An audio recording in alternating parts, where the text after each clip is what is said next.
Kenapa banyak orang yang berbeda-beda dalam menjalankan agama ini? Padahal Tuhannya sama, nabinya sama, Al-Qur'annya sama. Bagus pertanyaannya. Karena berbeda-beda memahami Al-Qur'an dan hadis.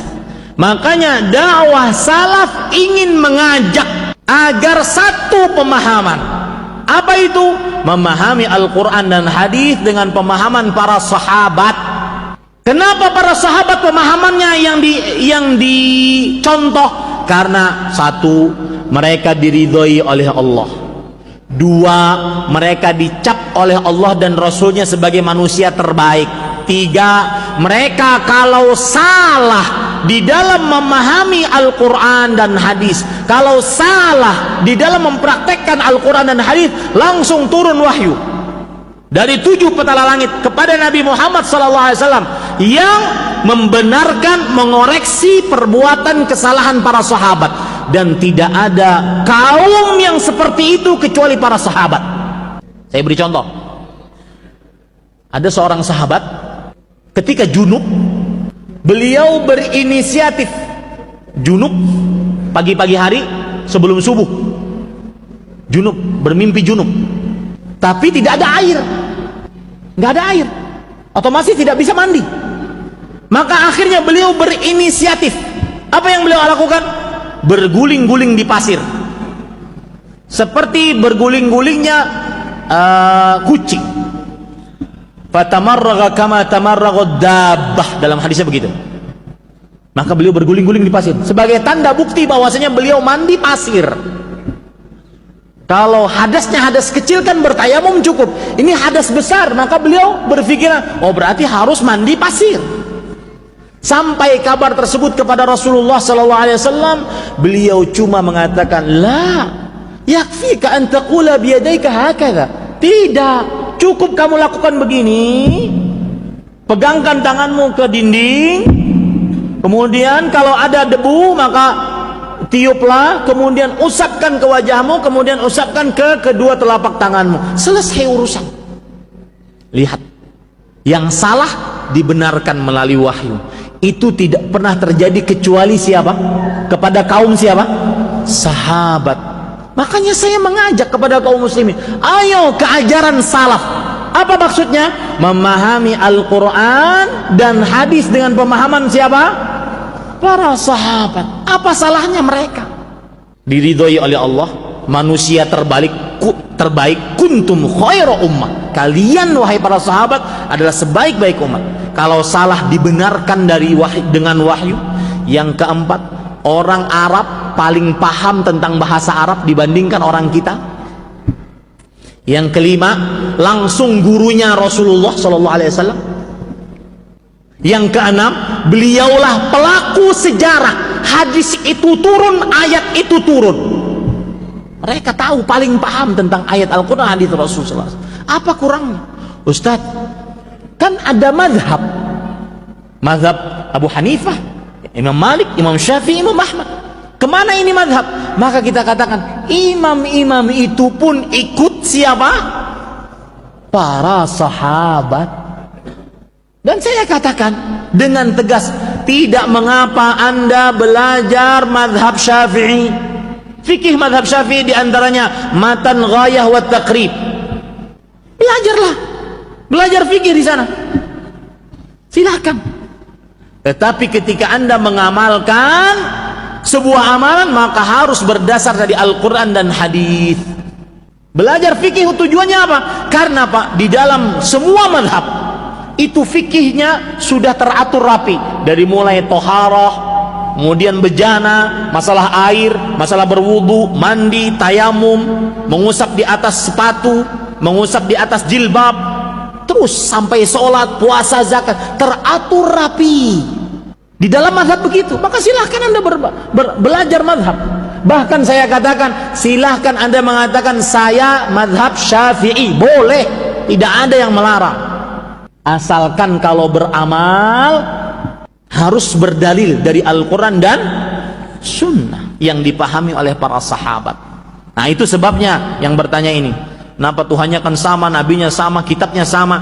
Yang beda apanya? Ikan yang terkandung di dalamnya minimal ada 6. Yang pertama, mereka meyakini di gunung tertentu atau di laut tertentu atau di daerah tertentu ada penguasa selain Allah yang mereka anggap sebagai penunggu di tempat itu. Maka keyakinan seperti ini adalah syirik besar, karena yang maha menguasai segala sesuatu hanya Allah subhanahu wa ta'ala. Lillahi mulkus samawati wal ard wa ma fihinna wa huwa ala kulli syai'in qadir. Hanya milik Allah kekuasaan langit dan bumi dan apa yang ada padanya, dan dia maha mampu atas segala sesuatu. Surat Al-Maidah ayat 120. Sehingga kalau kita meyakini ada penguasa selain Allah meskipun hanya menguasai sebagian, maka itu syirik. Bahkan jemaah sekalian, kesyirikan ini tidak ada pada musyrikin Arab jahiliyah. Musyrikin Arab jahiliyah mereka meyakini Allah yang maha kuasa. Lalu kenapa mereka menyembah patung-patung? Mereka berkata, ma na'buduhum illa liyuqarribuna ilallahi zulfa. Kami tidak menyembah patung-patung itu kecuali agar mereka bisa mendekatkan kami kepada Allah sedekat-dekatnya. Untuk tawasul, bukan karena mereka meyakini patung-patung itu maha kuasa, tidak. Oleh karenanya jemaah sekalian, di antara keunikan orang musyrik zaman dahulu, kalau menghadapi bahaya, mereka hanya memohon kepada Allah. Karena mereka memang yakin yang bisa menyelamatkan mereka hanya Allah. Sebagaimana Allah sebutkan di surat Al-Ankabut, fa idza raqibu fil fulki da'allaha mukhlishina lahuddina falamma najjahum ilal barri idahum yusyrikun. Apabila mereka naik kapal, yaitu mereka takut tenggelam, mereka akan berdoa kepada Allah dengan memurnikan ibadah mereka hanya untuk Allah semata. Mereka tobat, mereka tinggalkan berhala-berhala mereka. Namun tatkala Allah menyelamatkan mereka sampai ke daratan, tiba-tiba mereka kembali mempersekutukan Allah. Jadi kesyirikan sebagian orang hari ini, meskipun sebagian mereka masih mengaku sebagai muslim, meyakini ada penguasa selain Allah, itu lebih parah daripada orang musyrik Arab jahiliyah. Kesyirikan yang kedua, mereka pun melakukan berbagai macam usaha pendekatan diri dan pengagungan kepada makhluk tersebut, seperti dengan melakukan ritual-ritual, upacara-upacara, dan tidak lain. Ritual dan upacara itu diajarkan oleh setan-setan tersebut melalui para dukun dan tukang sihir. Maka ini syirik. Usaha-usaha untuk mendekatkan diri disertai dengan pengagungan dan amalan-amalan itu adalah ibadah, hanya patut dipersembahkan kepada Allah subhanahu wa ta'ala. Namun tentu ibadah kepada Allah harus sesuai petunjuk Nabi Muhammad sallallahu alaihi wasallam. Syirik yang ketiga dalam upacara sesajen adalah mereka menyembelih hewan untuk persembahan, pendekatan diri dan pengagungan kepada makhluk tersebut, kepada makhluk yang mereka yakini sebagai penguasa di pantai ataupun di laut mereka. Padahal Allah subhanahu wa ta'ala berfirman, fasholli li rabbika wanhar, salatlah dan menyembelihlah hanya untuk Rabbmu. Maka menyembelih adalah ibadah, sebagaimana salat juga ibadah. Mempersembahkannya kepada selain Allah adalah syirik besar. Sehingga Nabi sallallahu alaihi wasallam bersabda, la'anallahu man dzabaha li ghairillah. Allah melaknat orang yang menyembelih untuk selain Allah. Pelakunya dilaknat, tapi orang yang melakukannya malah meyakini perbuatannya itu baik, sehingga mereka berikan nama-nama yang baik. Mereka namakan sebagai sedekah bumi, sedekah laut, kearifan lokal, tradisi budaya bangsa, wisata budaya, dan lain-lain. Ini semuanya adalah tipu daya setan untuk menyesatkan manusia. Yang keempat, mereka juga berdoa memohon kepada makhluk tersebut. Maka ini juga syirik, sebab Nabi sallallahu alaihi wasallam menegaskan, ad-du'a'u huwal ibadah. Doa itu adalah ibadah. Berdoa kepada selain Allah sama dengan menyembah selain Allah. Dan juga orang yang berdoa kepada selain Allah berarti dia meyakini ada selain Allah yang maha mampu mendengar doa, dan itu syirik tersendiri. Begitu pula dia meyakini ada selain Allah yang maha mampu mengabulkan doa, itu juga syirik tersendiri. Yang kelima, mereka juga berharap dan bertawakal hati mereka kepada makhluk tersebut, karena mereka meyakini makhluk itu maha mampu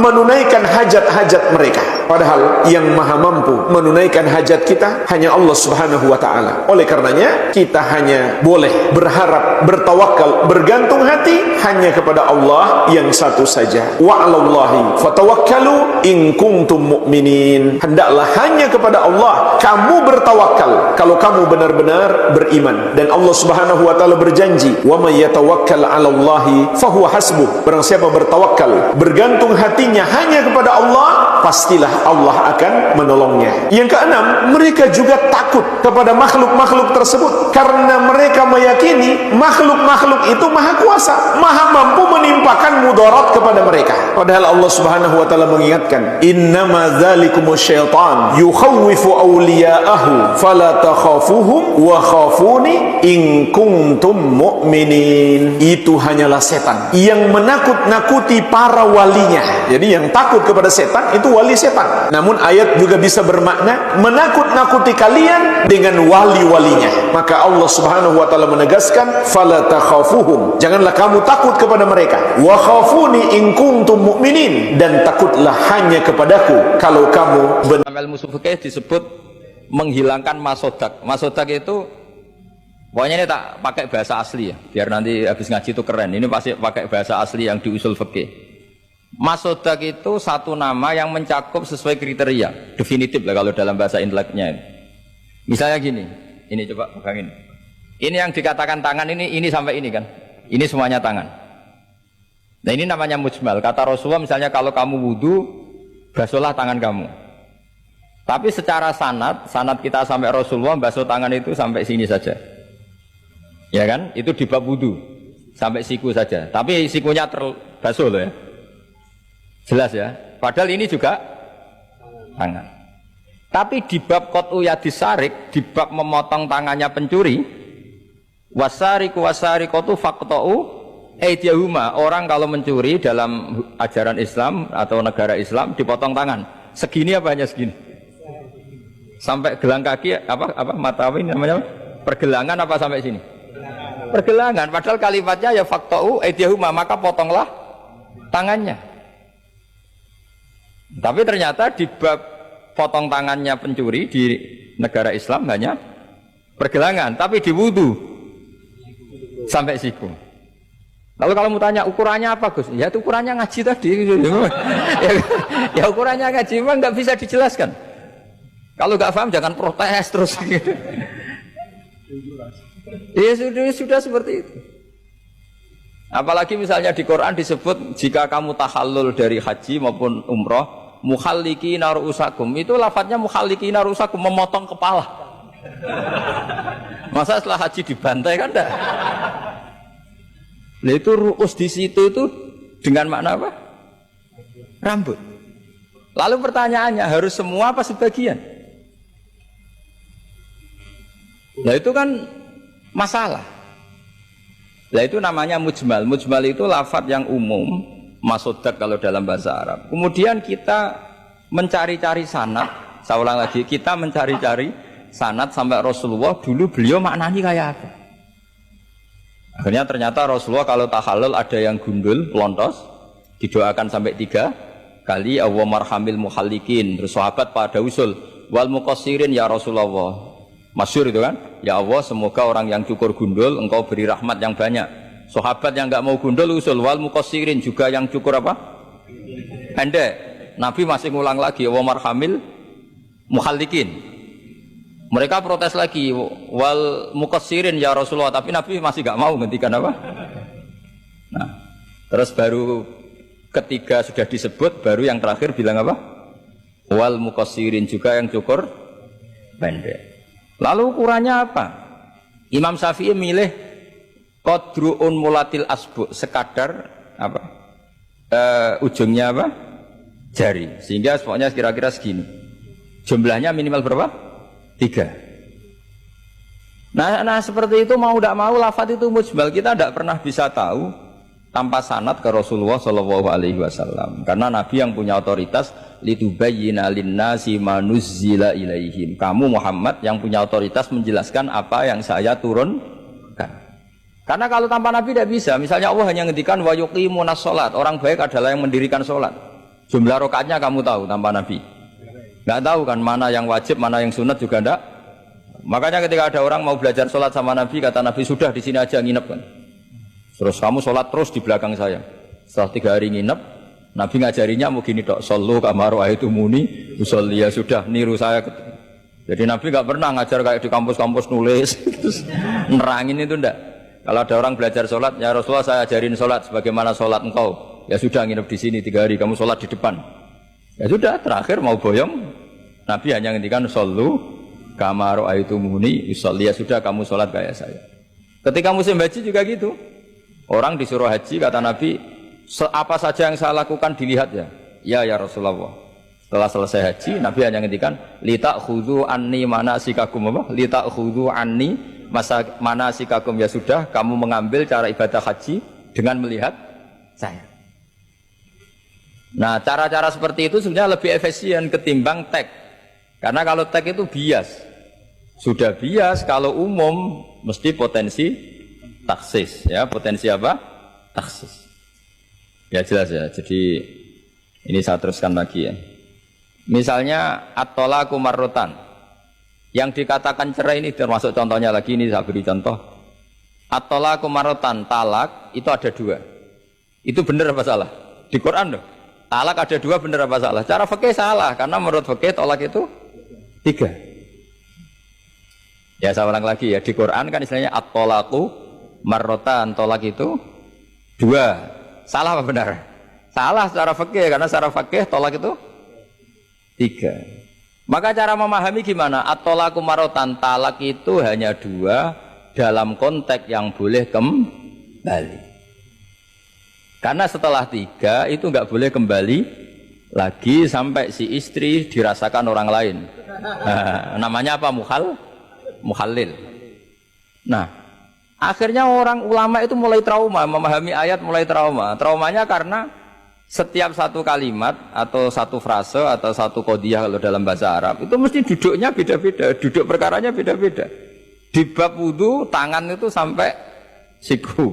Di bab qot'u yadis sarik memotong tangan pencuri hanya sampai pergelangan. Ya sudah, kalau tanya cara tahu gimana yang ngaji sudah nggak bisa, sudah jelasin. Apalagi sebulan sekali gini, wah tambah. Ya, ngaji puluhan tahun saja tidak mesti alim, apalagi sebulan apa? Sekali. Makanya itu bisa dipakai alasan. Kenapa ada alim? Kan sebulan sekali. Jadi kalau ditanya kenapa ada alim, kan apa? Sebulan sekali. Itu kan salahnya Gus Bah, ada mau ngajar tiap hari gitu. Ya jadi jelas. Man ta'allama bila syekhin fasayhuhu setan. Itu tidak main-main ya. Artinya ketika orang lain menuduh dunia kiai katanya terlalu kayak kerajaan kecil, santri tidak pernah ngeritik, itu keliru. Sebetulnya memang aturan ilmu itu diantaranya untuk ilmu agama itu harus pakai apa? Sanad. Buktinya apa? Ihdinas siratal mustaqim siratal ladzina an'amta alaihim. Jadi untuk mengikuti jalan Allah niku harus mengikuti jalannya orang-orang yang telah engkau beri nikmat. Telah itu artinya finish. Finish itu artinya sudah meninggal. Saya masih ingat betul kalimatnya Mbah Mun, kalau kamu mengikuti orang, kalau ingin kebenarannya permanen ya yang sudah meninggal.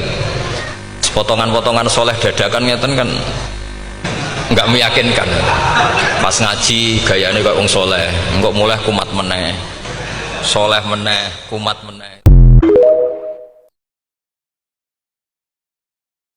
Ini diantara yang diceritakan Bali itu unik. Imam Syafi'i itu sering tawassul, sering wasilah sama siapa itu? Abu Hanifah. Ini sudah tak petakan, saya baca yang sensitif lah. So, yang di sini halaman 90, mungkin santri-santri kerapia bisa ngecek lagi di kitab Hujjatu Ahli Sunnah. Ketika cerita tawassul, di antara yang diceritakan Bali Maksum adalah perilaku ya, bukan sekedar statement tapi apa? Perilakunya Imam Syafi'i atau ahwalnya kalau bahasa halusnya, yang selalu ke makamnya Abu Hanifah untuk tawassul. Padahal Imam Syafi'i itu orang yang secara ilmu sering kritik Abu Hanifah. Jadi ini saya baca ini di halaman 100, jadi tawassul mulai halaman 9 berapa ini sampai halaman ini yang saya qala sami'tu Syafi'iyya yaqul inni la atabarraku bi Abi Hanifah wa aji'u ila qabri fi kulli yaumin zairan fa idza uridat li hajatun shallaitu rak'atain, halaman 100, wa ji'tu wa sa'altu wa ta'ala al hajat indahu fama tab'udu anni hatta tuqda. Kanal Imam Syafi'i ayyama huwa bi Baghdad yatawassalu bil Imam Abi Hanifah yaji'u ila dorihi fayusallimu alaihi wa yatawassalu ila Allah bihi fi qada'i hajati. Terus wa yatawassalu Imam Ahmad bi Imamin Syafi'i. Jadi di antara yang diceritakan Mbah Ali Maksum itu betapa Imam Syafi'i yang terkenal sering mengkritik Abu Hanifah dalam tatanan fikih karena beliau tidak percaya ada istihsan. Abu Hanifah berpendapat adanya istihsan, dan kita tahu lah ikhtilafu Syafi'i wa Abu Hanifah itu besar sekali. Tapi beliau itu tahu Abu Hanifah itu orang yang sangat soleh. Abu Hanifah itu kalau ketemu sama orang yang utang beliau itu yang lari bukan yang utang Abu Hanifah, karena takut orangnya itu izin. Jadi kalau ketemu yang utang di jalan itu yang sembunyi itu Abu Hanifah. Kenapa engkau sembunyi? Ada yang utang saya lewat, nanti orangnya malu. Jadi setingkat Robi'ah Adawiyah itu beliau di rumah ada maling itu sembunyi. Ditanya kenapa engkau sembunyi? Malu, gak ada yang dimaling.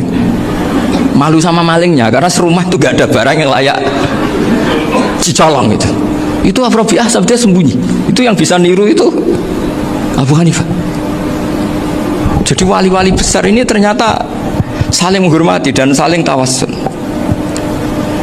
Nah, saya berharap tawassul ini bukan sekedar perilaku sosial, tapi memang ada sanatnya.